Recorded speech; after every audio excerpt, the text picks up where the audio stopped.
Buenos días a todos y a todas los presentes de la Zona B, Bibliotecas Escolares de la Ciudad Autónoma de Buenos Aires. Desde la BIDI, la Biblioteca Digital, llegamos hoy a cada escuela con la presencia de Gabriela Rubinovich, del programa de Medios en la Escuela. Buen día, Gabriela. Hola, buen día. Desde la BIDI, en el marco de la Semana del Libro y de la Lectura, hoy la entrevistamos en nombre de todos nuestros colegas para conocerla un poco más, para saber del programa y de la lectura de medios, una lectura crítica y criteriosa. ¿Qué leías en tu niñez? ¿Qué te apasionaba? ¿Ya tenías, digamos, este acercamiento a los medios de comunicación? Mira, personalmente los medios de comunicación siempre estuvieron en mi vida. Era de esas niñitas pequeñitas que hacían la tarea mirando la tele y la frase de mi mamá hacia mi hermana que decía, Gaby hace la tarea con la tele, qué sé yo, decía, el día que traiga malas notas yo le apago la tele. Y siempre fui una muy buena alumna, muy estudiosa y muy cumplidora. Con lo cual, tanto la lectura como la lectura de libros, que en ese entonces solo eran libros en papel, por supuesto, como la lectura de la televisión y del discurso televisivo, son dos lecturas que siempre estuvieron presentes en mí y que en parte me constituyen como docente, como persona, como profesora universitaria, siempre las dos prácticas de la mano para mi gusto, leer mucha literatura, desde los libros de Robin Hood, que recuerdo, las aventuras de Patty y Tarzán y todo lo que había en esa colección, y desde ahí nunca dejé de leer, desde ahí nunca dejé de ver la tele, tampoco. Así Muy que son bien. dos prácticas que son constitutivas de mi persona. Excelente. Bueno, como para hacer una introducción, digamos, a tu trayectoria, vamos a explicar que Gabriela es licenciada en Ciencia de la Comunicación de la Universidad de Buenos Aires, profesora de enseñanza primaria, recibida en el normal número 2 Mariano Acosta, coordinadora del programa Medio en la Escuela, para el cual estamos haciendo la entrevista, del Ministerio de Educación del Gobierno de la Ciudad de Buenos Aires, organizadora desde el 2002 del Festival Hacelo Corto, festival de cortometrajes producido por niñas, niños y jóvenes. Como especialista del área de comunicación en la gerencia operativa de currícula del Ministerio de Educación del Gobierno de la Ciudad de Buenos Aires, participó del diseño curricular de las escuelas secundarias orientada en comunicación y del área de prácticas del lenguaje del diseño de primaria. Es jefa de residencia del profesorado de la Facultad de Ciencias Sociales de la UBA, docente regular de la materia Teoría de los Medios y la Cultura de la carrera de edición de edición de la Facultad de Filosofía y Letras de la UBA también, y ha dictado cursos de formación docente en diferentes organismos y participó de proyectos de investigación sobre temáticas vinculadas con la comunicación y la educación. Continuamos con la entrevista, vamos con la segunda pregunta. La sociedad fue evolucionando, ¿no? Y los medios de comunicación no están fuera de esta evolución. Entonces, ¿cómo se constituyen hoy los medios de comunicación con esta sociedad atravesada por la pandemia? Los medios de comunicación desde su aparición tienen una relación muy imbricada con la sociedad, una relación de reflejo y de conformación de esta sociedad que habitamos. Para mi gusto es importante que siempre tengamos en cuenta que los medios constituyen una institución social, así como constituyen la escuela, el Estado, la familia, y tienen un lugar bastante particular y que ha ido modificándose a lo largo de la historia de los medios de comunicación en relación con la sociedad. Hoy en día nadie puede negar que vivimos un momento particular donde los medios tienen una centralidad muy importante en la vida cotidiana de todos nosotros, y que como tales tienen que ser analizados, estudiados, criticados y pensados en los modos en que producen su discurso los medios de comunicación. Desde educación siempre lo que más nos interesa es eso, o sea, no podemos negar que no que los chicos, que todos nosotros consumimos medios de comunicación, redes sociales, y estamos absolutamente invadidos y participantes de estos medios de comunicación.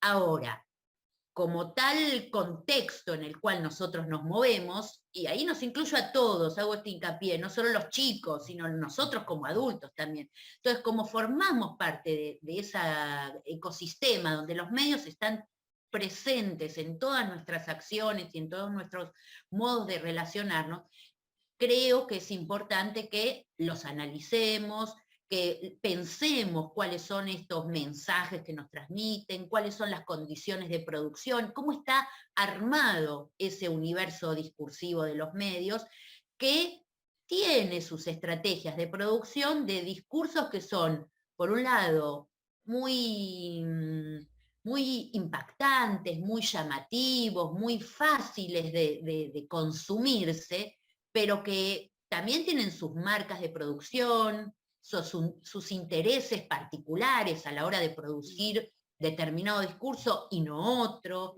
determinados intereses a la hora de darle la palabra a una entidad y no a otra. Entonces, todas esas cuestiones que no hacen de los medios una institución perversa o maligna, que también es una tendencia que tenemos muchas veces desde la escuela, sino que creo que hay que analizarlos como tales. Son una institución social que persiguen determinados intereses, que son necesarios en algunas cuestiones, porque la información se construye y se transmite a través de ellos, pero que justamente como consumidores nosotros no podemos consumirlos en ingenuidad, sino que tenemos que tener ciertas atenciones, ciertos modos de observar, ciertos modos de dudar respecto de lo que allí circula y no quedarnos solo con ese discurso impactante, ese noticiero cerrado, ese posteo de Instagram que condensa un instante de lo informativo y que uno puede ahí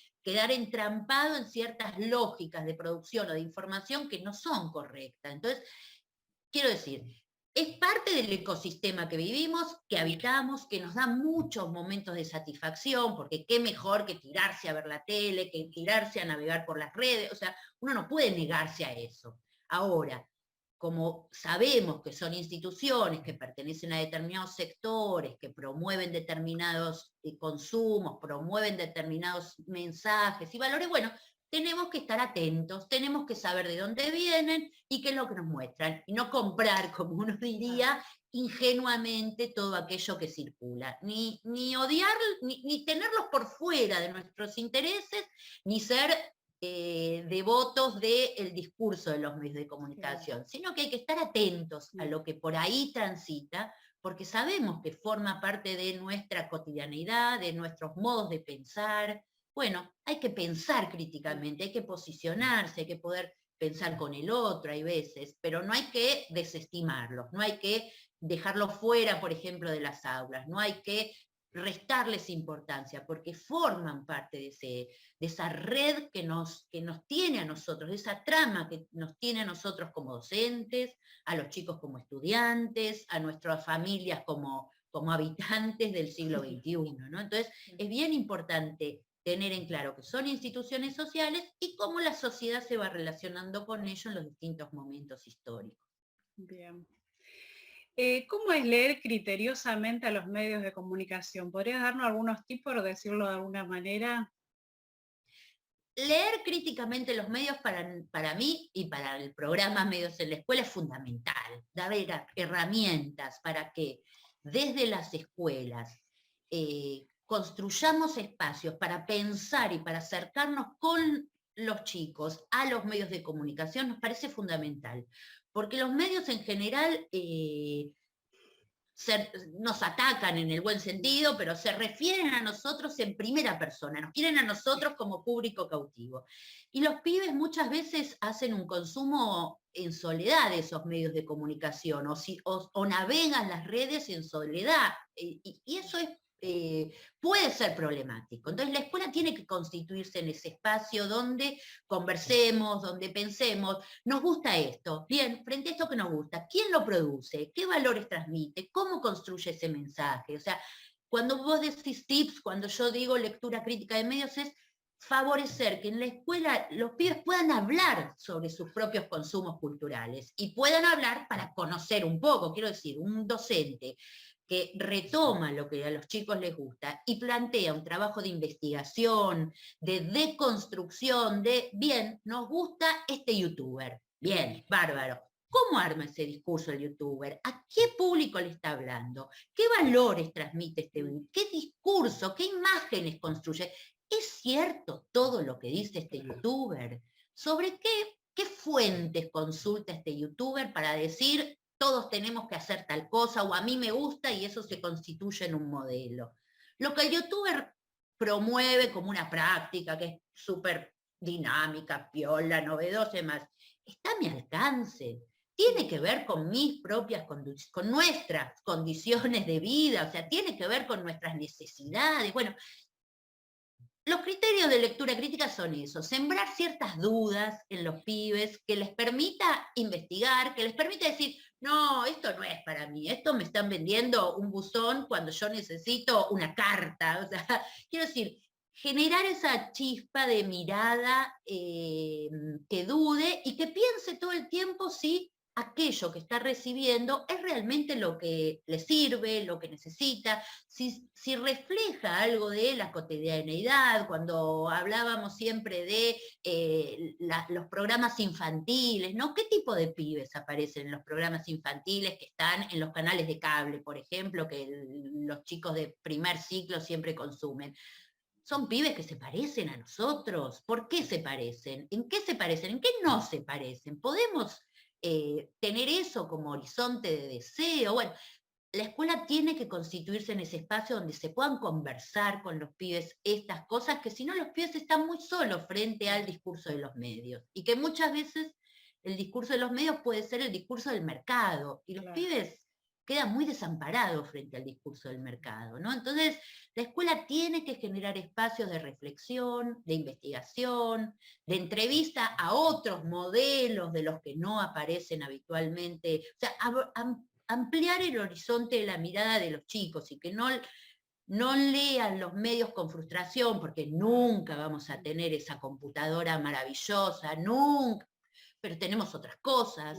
Y esa computadora maravillosa, ¿para qué la queremos si no nos sirve? Quiero decir, poner en duda, acompañar un pensamiento, ¿no? Porque creemos que a partir de eso, todos los que habitamos las escuelas nos podemos convertir en esto que todos aspiramos a ser ciudadanos críticos, ciudadanos participativos. Entonces, como los medios sabemos que son fundamentales en la constitución de la subjetividad de los chicos, bueno, acompañemos esas miradas, no para que no los miren, porque eso es una batalla que no podemos dar, porque ni nosotros no miramos, porque no miramos todo, pero seleccionamos. Bueno, afinar el gusto, analizar cómo están construidos ciertos mensajes, todo eso colabora para que cualquier persona se convierta en un lector más criterioso de los medios de comunicación. Y que pueda decir, esto me gusta, esto no me gusta, ¿no? Que se quede enganchado frente a ese dispositivo maravilloso que es la televisión, que es las redes, que son los youtubers, que fascinan en un principio. Y es así, es el discurso, es un discurso producido, hay mucha hora de producción para que eso sea atractivo. Bueno, dar herramientas a los pies para que entiendan cómo se construye esa atracción, creemos que les puede permitir posicionarse mejor como ciudadanos y como lectores críticos de medios, ¿no? Entonces, una primera propuesta sería esto, acompañar la duda. ¿Y por qué te parece que tal cosa? Y por esa pregunta de ¿y por qué hace pensar, hace reflexionar tanto a adultos como a los chicos de las escuelas, ¿no? Y ese es el camino que tenemos que adoptar desde nosotros como docentes, que trabajamos tantos contenidos con ellos, ¿no? ¿Qué nos podrás decir sobre la infodemia, un término que se está usando mucho en los últimos tiempos? Sí, en la Argentina, ¿no? Particularmente. Sí, no solo en Argentina, es una temática que con la aparición de la pandemia se instaló y quedó como en evidencia algo de la invasión informativa. Infodemia tiene que ver con con la invasión informativa, cual virus, o sea, así como el virus ataca el cuerpo, y esperemos que no nos ataque, la infodemia es ese virus informativo que se instaló claramente a partir de la pandemia, que era esto de todos tenemos que saber todo sobre el coronavirus, todos tenemos que. Y en ese todos tenemos que, muchas veces, las fuentes que se consultan no son las correctas, los discursos que se generan no son los convenientes para un momento histórico y para un momento tan crítico como es el de la pandemia en todo el planeta Tierra. Entonces, es importante poder parar un poco y decir, ¿en qué locura informativa nos encontramos? No porque no tengamos que tener información, pero hay que ver en qué condiciones se produce esa información, en qué condiciones se pone a circular determinada información, y cómo hay cierta información que se construye y que se da en determinado momento que puede promover actitudes positivas en la sociedad o puede promover actitudes negativas. ¿Vacunamos o no nos vacunamos? ¿Salimos o no salimos? ¿Vamos o nos quedamos? Bien, el ecosistema informativo tiene que organizarse, tiene que brindar información a la sociedad porque es algo que desconocemos, pero también es algo que simultáneamente se está conociendo por la comunidad científica, que serían las fuentes informativas más pertinentes en este momento.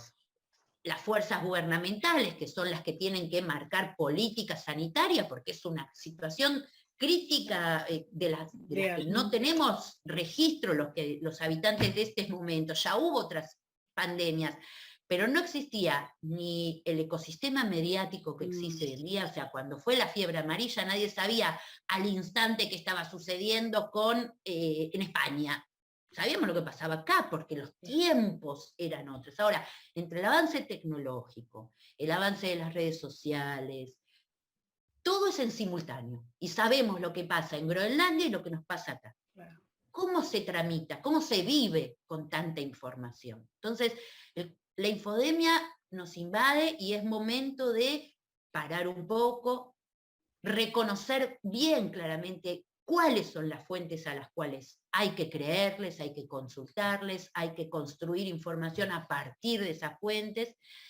Y nosotros como docentes desde la escuela tenemos un rol, nuevamente, como todos, siempre somos fundamentales, pero los pibes están muy a la deriva, a la angustia familiar también, porque hay familias Bueno, ¿cómo acompañar esos tiempos donde promover un trabajo de, bien, existen las fuentes de información, hay que consultarles a ellos, no se puede vivir pendiente las 24 horas de lo que dice la radio, la tele, la red, mi mamá, mi tía, mi abuelo, mi vecino de enfrente? Bien, selecciono a quién le voy a tomar la información, me voy a manejar criteriosamente, pregunto a quien corresponde porque sabe, no cualquiera puede hablar sobre cualquier cosa con autoridad.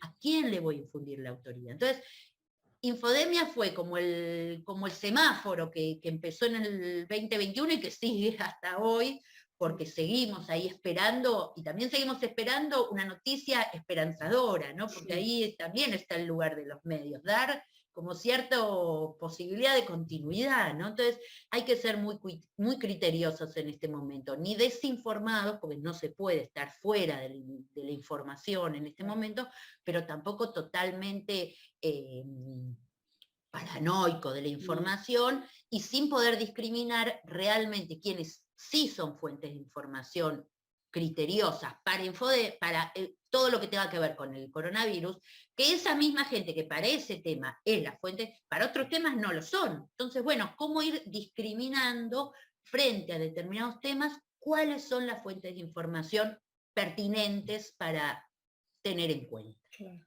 Bien. Por último, ¿qué recomendarías a los docentes para motivar en los niños y niñas la lectura crítica de los medios de comunicación?